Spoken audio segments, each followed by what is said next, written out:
In 2012, the world watched a man in sunglasses gallop like an invisible horse. And for a moment, nobody understood what was happening. It wasn't English, it wasn't polished K-pop, it wasn't a carefully crafted global strategy. It was absurd, and it was unstoppable. Gangnam Style didn't just go viral, it broke YouTube, literally. When the music video surpassed 2.1 billion views, YouTube had to upgrade its view counter because it wasn't designed to handle numbers that large. But here's the part most people forget. Before PSY became the first YouTube billionaire in views, before stadiums chanted Oppa Gangnam Style, before world leaders danced awkwardly to his song, he was considered a problem. Park Jae-sang, better known as PSY, was born in 1977 in Seoul into a wealthy family. His father was a successful businessman. By all expectations, PSY was supposed to inherit stability, structure, and corporate leadership. Instead, he chose chaos. While studying in the United States, he developed a deep interest in music production. But instead of becoming a technically perfect pop idol, PSY leaned into exaggeration. Over-the-top facial expressions, loud delivery, unapologetic satire. He wasn't trying to look cool, he was trying to make a point. And in early 2000s, South Korea, that didn't always go well. His debut album in 2001 was controversial. Authorities fined him for inappropriate content. Critics labeled him crude. Parents complained. He was not the clean-cut idol industry preferred. PSY didn't look like other K-pop stars. He wasn't sculpted, sharp-jawed, or fashion model thin. He danced aggressively, sweated excessively, yelled enthusiastically. In an industry built on perfection, PSY built his identity on excess, and that made him both fascinating and difficult. Then came military service, twice, yes, twice. PSY initially completed mandatory military service, but was later accused of neglecting duties while working in entertainment. His exemption was revoked, and he had to re-enlist. Public criticism was harsh. In South Korea, military service is serious. It's not optional. Re-enlistment wasn't just inconvenient, it was reputational damage. At that point, many careers would quietly fade. PSY didn't fade. He recalibrated. Instead of trying to compete with idol groups on visuals, he sharpened satire. Instead of chasing perfection, he amplified absurdity. Instead of resisting criticism, he weaponized it. Which brings us to 2012. Gangnam Style wasn't random. It was satire aimed at the flashy lifestyle of Seoul's wealthy Gangnam district. The lyrics mocked social status obsession. The visuals exaggerated luxury to the point of comedy. International audiences didn't understand the lyrics. They didn't need to. The energy translated, the confidence translated, the horse dance translated. And suddenly, a man once criticized domestically became the face of a global internet revolution. But here's the question. Was PSY a joke that went too far? Or was he a genius who understood the internet before the industry did? Because breaking YouTube is one thing, surviving after breaking it is another, and that's where the real story begins. When Gangnam Style was released in July 2012, nobody at YG Entertainment gathered in a meeting room and said, "Yes, this is the song that will change global pop culture forever."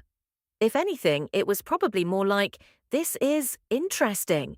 The music video opens with PSY lying dramatically on what looks like a luxury beach. It's not a beach, it's a playground sandbox. That was the first clue. This wasn't just a song, it was satire disguised as chaos. At first, the reaction in South Korea was strong but familiar. PSY had always been known for theatrical, exaggerated performances. Gangnam Style fit his brand, loud, flashy, ridiculous on purpose. But then something unusual happened. International viewers clicked. They didn't understand the lyrics. They didn't understand Gangnam. They didn't even fully understand why a grown man in sunglasses was aggressively riding an invisible horse. But they watched. and then they shared, and then they watched again. Within weeks, celebrities began tweeting the video. T-Pain posted about it, Britney Spears mentioned it. Suddenly, the horse dance was no longer just a Korean meme, it was a global movement. Let's pause here. This was 2012, TikTok didn't exist, Instagram Reels didn't exist, the algorithm was not yet the chaotic monster it is today, and yet PSY managed to hijack the entire internet. The numbers climbed at a speed YouTube had never seen, millions, then hundreds of millions, then a billion. When the video hit 1 billion views, it was the first video in history to ever do so. And YouTube had a problem. Their view counter was capped at 2,147,483,647, the maximum value for a 32-bit signed integer. PSY exceeded it. Imagine being so viral that a tech company has to rewrite code because of you. That's not just success, that's digital vandalism. Suddenly, PSY was invited everywhere. He performed at the MTV Europe Music Awards, he danced with celebrities, he visited the White House. Even world leaders awkwardly attempted the horse dance. And through it all, PSY maintained the same energy. Chaotic, self-aware, slightly sweaty. Here's the genius part. He knew people were laughing. He just made sure they were laughing with him, not at him. Because satire only works when the creator understands the joke better than the audience does. But fame at that scale is dangerous. The internet builds you up quickly. It also moves on quickly. After the billion views, the interviews, the award shows, the memes, one question began circling like a vulture. Was PSY just a one-hit wonder? Because breaking the internet is impressive, but surviving after the internet is bored. That's the real challenge. And PSY was about to find out whether he had created a moment or a legacy. There is a special kind of pressure reserved for people who accidentally become global phenomena. It's called, okay, now what?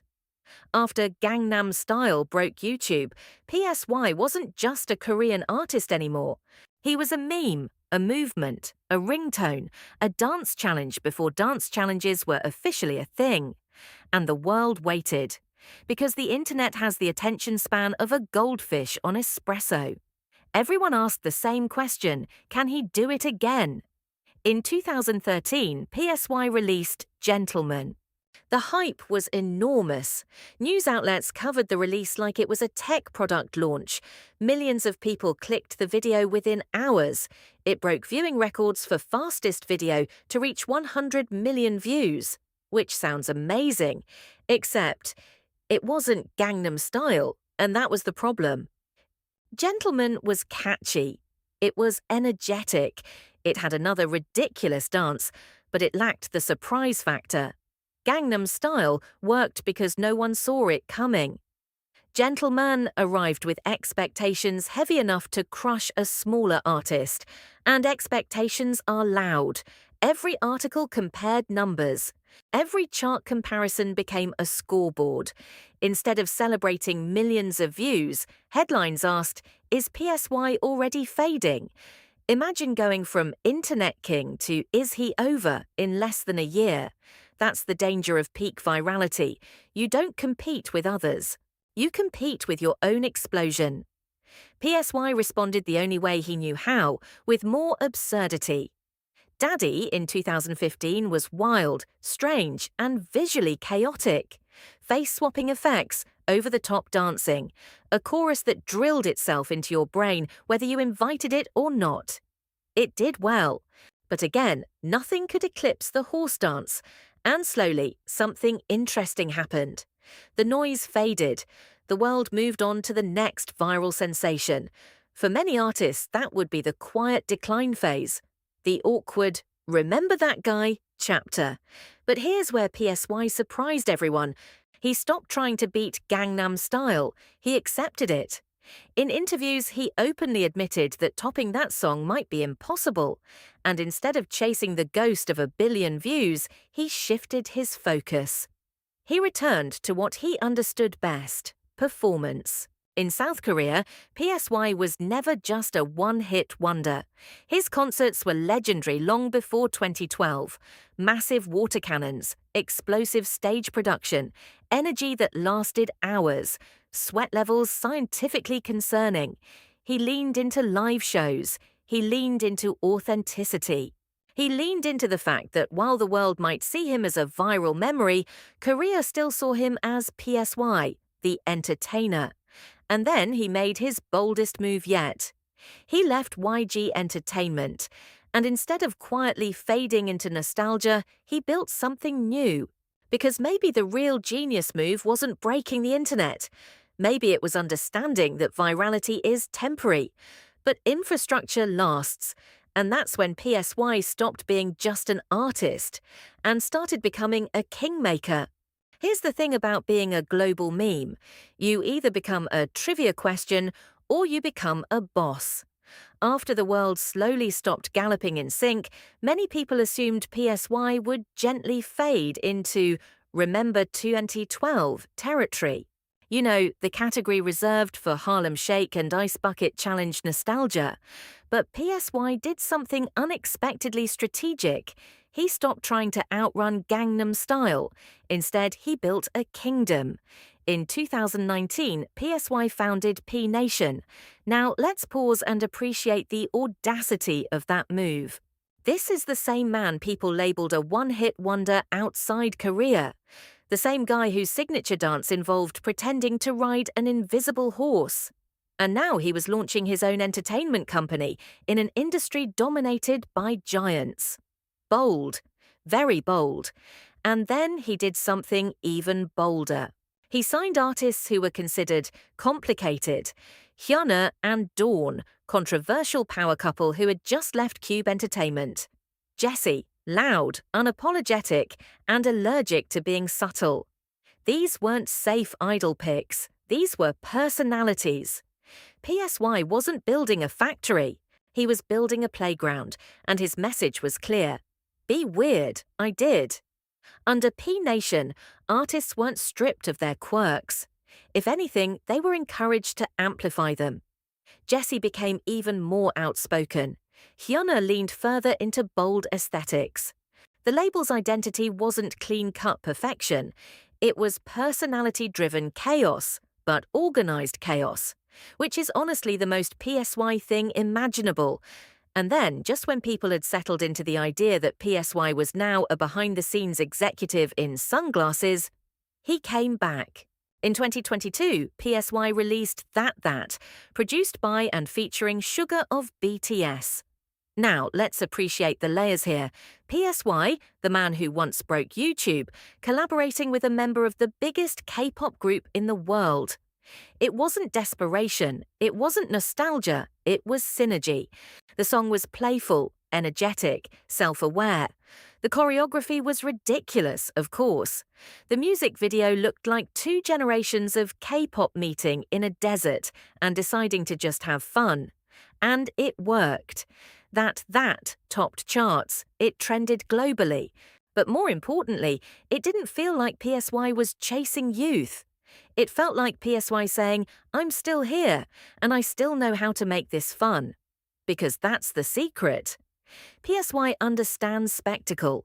He understands that entertainment isn't about perfection, it's about impact. His summer concerts in Korea, known as Psy Summer Swag, are legendary for one specific reason: water cannons. Massive, relentless, borderline flood-level water cannons. Other artists give you light sticks. PSY gives you a monsoon. He performs for hours, drenched, exhausted, still yelling, still jumping, still somehow defying physics and cardiovascular expectations. That's not nostalgia, that's stamina. By this point, PSY was no longer just the man who broke YouTube. He was a cultural architect, a disruptor who survived disruption, a viral phenomenon who built infrastructure.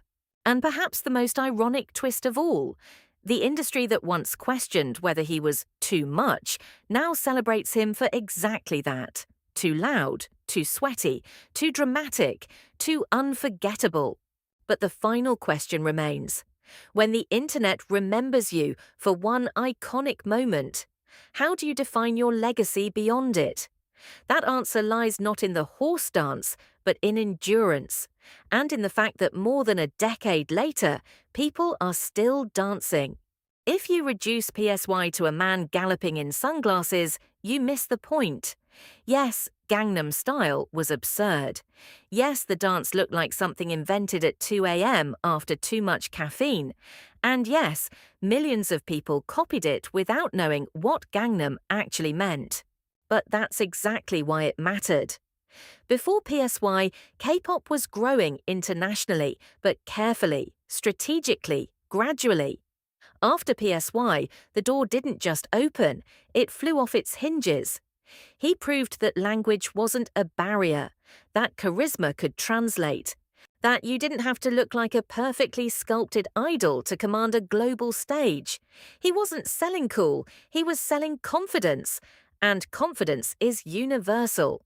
More importantly, PSY shifted how the industry understood virality.